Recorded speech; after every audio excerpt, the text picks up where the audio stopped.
I'm Anthony Forrest, the president of Steel Cod, and I'm here with John Beresford, our VP of Sales, ready to discuss all things appliances. All right, John, we get to talk about appliance objections. This is one of my favorite things to talk about because you're hearing it constantly on the floor. And this one's a sticky one. This one's a challenging one. And the one we received is, why don't appliances last like they used to? Very common objection that offers the salesperson the opportunity to commiserate with the customer, because that's a tough one. That's a tough one. So I kind of want to hear where you take it, and then I'm curious to see if we land at a consensus. Sure. Yeah. Whenever somebody gave me that objection, I never rushed to correct them. That's probably the worst thing you could probably do, right? Because at a certain level, they're not wrong. Okay.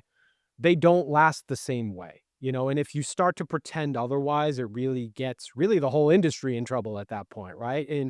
And where I think we really kind of screw this up is where we assume what that statement means as the salesperson, right? I mean, most people think that we're talking about build quality in that case, or corners are being cut, or, manufacturers just not caring the way that they used to.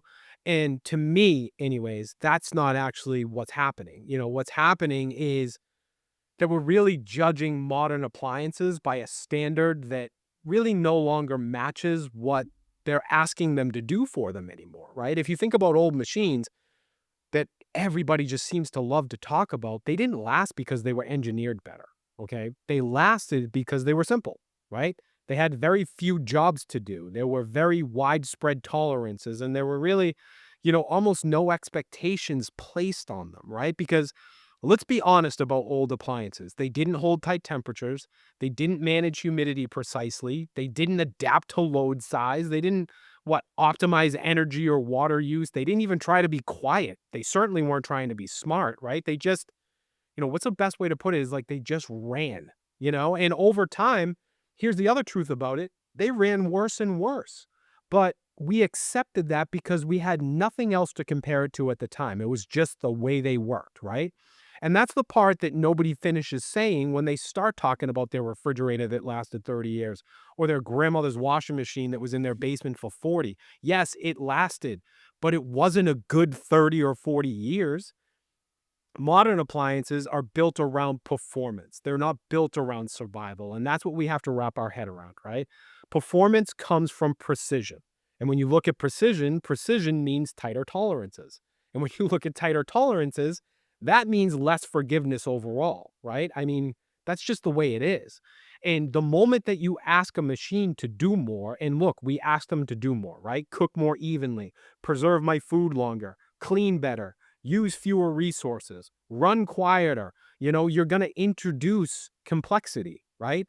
And with complexity, that means parts like boards and sensors and valves and motors, and all of that exists to deliver better results, and not really to impress anybody with longevity, right? So that's really kind of my take on it. I think that's a really great take. And I'm going to kind of wear the consumer hat right now. So let's say I came in all cranky about this one particular thing, and you gave that explanation, a very reasonable explanation that makes sense. So my, not necessarily pushback, but what was going through my head is, that sounds great, but I don't want the appliance with all the thing. I just need it to run. I just need it to work. I get that it wasn't the perfect fridge. It wasn't the perfect washer. It certainly wasn't a great dishwasher, but it worked, did the job for me. That's just enough. Does that appliance even exist anymore? Can I go get that? I mean, can you get it? Sure. In some circumstances, that still exists. But trust me, you don't want it. Okay.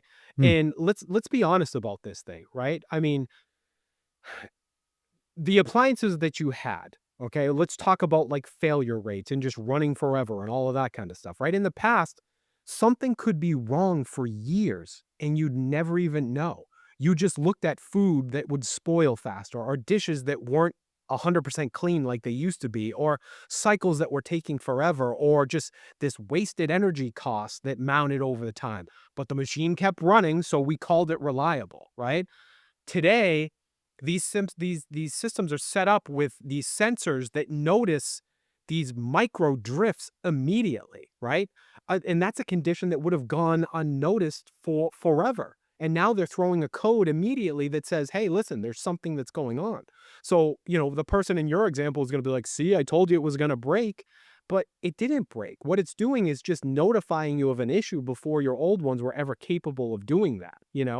And now let's layer in how people actually live today versus the way that they lived, 30 years ago.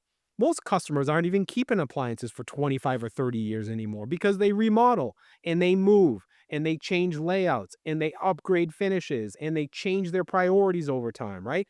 Most of these people, they're angry about years that they were never really going to realistically use anyway. So when that objection comes up to me, I don't think it's really about longevity at all. To me, the person that's in front of me, the person that you are talking about, it's about fear. Because for me, what they're saying is, am I going to regret this purchase at some point, right? And the regret has nothing to do with how long something exists, right? It really has everything to do with how it performs while it's in your home. A dishwasher that cleans every single day for 10 years is way more valuable than the one that limps along badly for really 25, right? A refrigerator that what preserves food properly and consistently and quietly, mind you, and then tells you when it can't do the job anymore is way more valuable than the one that just kind of slowly runs along and ruins your groceries along the way for a decade, while everybody still pretends that it's good because you can still plug it in and it turns on. We really confuse durability with value because durability feels safe at that point. But safety isn't the same thing as satisfaction, you know? All right, this is great. So basically at this point, the spouse that cares is continuing the conversation. The spouse that doesn't is now wandering the showroom. That's fine. So we're going to keep going down this road. So now the next thing, and I'm playing Please, the consumer side on this, is the next thing to say, well, okay, that's great. It's all well and good. But we're also talking about more dollars here. Not saying that, that appliance was obviously cheaper back in the day because of the value of the dollar. But I'm talking more about, okay, so now I have to buy 3 of those fridges to match the crappy experience. So is it really worth that investment? Am I really going to save any money here? I mean, I'm still, I don't disagree with what you're saying, but it sounds like this is a pretty beefy investment.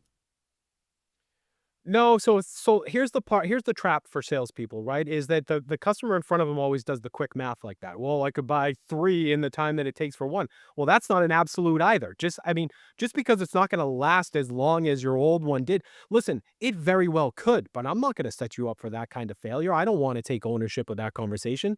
If you take care of it immaculately and it runs for 30 years, amazing. But I'm not going to tell you that. I'm going to tell you to plan for a better 7 to 10 years than you've ever had with a refrigerator before in your life. And if that's worth that price to you, then go for it. If you want to have an underwhelming experience for a little bit longer, then go for it. But here's what I can tell you, matter of factly, okay? If the appliance actually lasted the way the person that you're talking about says that they want them to, I just need it to run, they would absolutely hate the experience, right? Because we know too much now. We know what these things can do. They would hate the inefficiency. They would hate the inconsistency, and they would hate how far behind everything felt for them, right? What they really want isn't something that's going to exist forever. They want something that's going to work really well for as long as they own it, okay? And that's the difference. And once you say that part, it can really stop being an argument about quality, right? It really becomes a decision more about priorities, which is where we want every decision to live, right? Nobody buys a dishwasher thinking about whether they're still going to have it in 2042. They buy it because they're done dealing with the dishes that are in front of them right now. So, like I always go back to the fear objection there, and it's about priorities. Okay, if this is your priority list at the end of the day and this is what's going to satisfy you, let me take you to the one that's going to closely mirror that, right? So we can still have that level of conversation, but outright refusal and all that kind of stuff is ridiculous, and that's why I always kind of trace it back to fear and what this customer is really asking for. I think that's great. I don't have a different take, so I don't need to just pile on for the sake of piling on. But I think that's a really great way to tackle that objection. Anything else to add? Yeah, don't get caught up. Don't get caught up in it because listen, you can have you get that customer that says they wasn't built like they used to because of XYZ, right? Manufacturers are greedy and blah blah blah. Well, guess what? Are they greedy in televisions? Are they greedy in cars? Are they greedy in phones and all that kind of stuff? Maybe your answer is yes, but the point is that you've accepted it in the rest of your life. Why aren't we accepting it with appliances at this point, right? So even if you do believe that, that's just where technology has taken us. Yeah, for sure. I mean, that's the commiserate moment. But I like, though, that you positioned it as it's not as bad as you think. And here's why. No, and nothing ever is in appliances. It's just, it's all in what you make, but you have to be prepared to have that conversation, right? You just can't like nodding away and agreeing. That sets you up for failure. Now you're looking at literally the bottom of the barrel, worst appliances you could possibly give somebody because of a longevity story. It's not where you want to be. All right. So, because you have this really great in your head. So we just did the long version of the explanation. Now hit me with the short version. Like you said, you can't ignore it. Customer comes in and says, boy, these things just don't last as much as they used to. You acknowledge that. And, I'm not the customer that's going to hit it hard. I could probably agree with you pretty quickly, but sure. Give me the elevator pitch version of how you acknowledge that.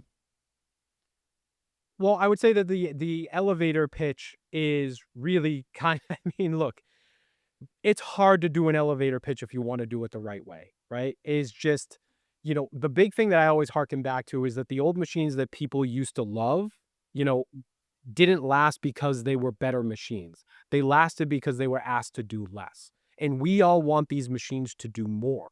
And now that they do more, they have to add in more parts to be able to do those things for you. Because it would be one thing if we ask these machines to do more. We're asking them to do it all at the same time, right? Because we want them to spare our time on top of all of that too.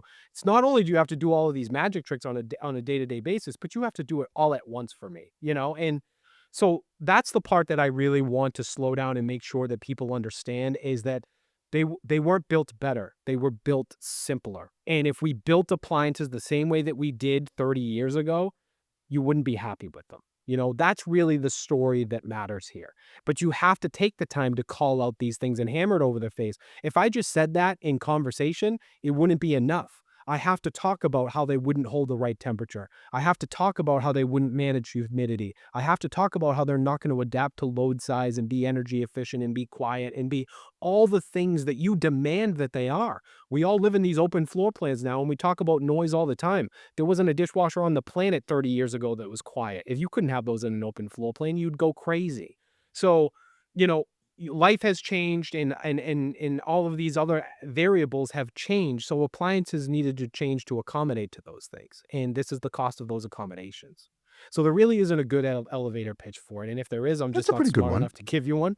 But that's really what it comes down to. It can be done in under a minute. For a customer that this isn't the most important thing in the world to them, they just need to be acknowledged. You can do it in under a minute. Never fast track the truth. Never fast track understanding and clarity because it'll go a long way. It makes the rest of the pitch that much cleaner for you, right? It makes everything else easier. So you might spend a little bit more time up front talking about this thing, and getting maybe into a philosophical conversation sometimes, but it's going to be worth it in the long run.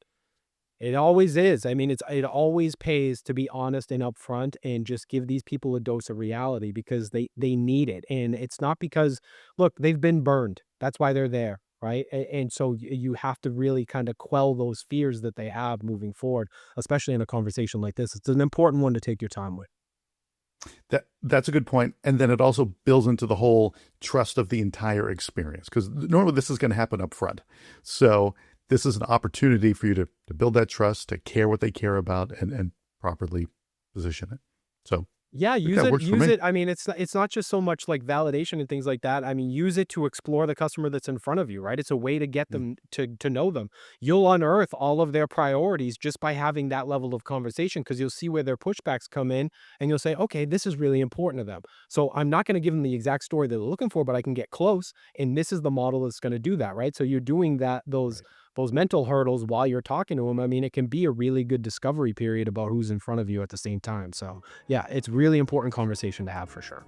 We drop a new episode every day of the week, including weekends. Don't forget to rate and subscribe wherever you listen to podcasts.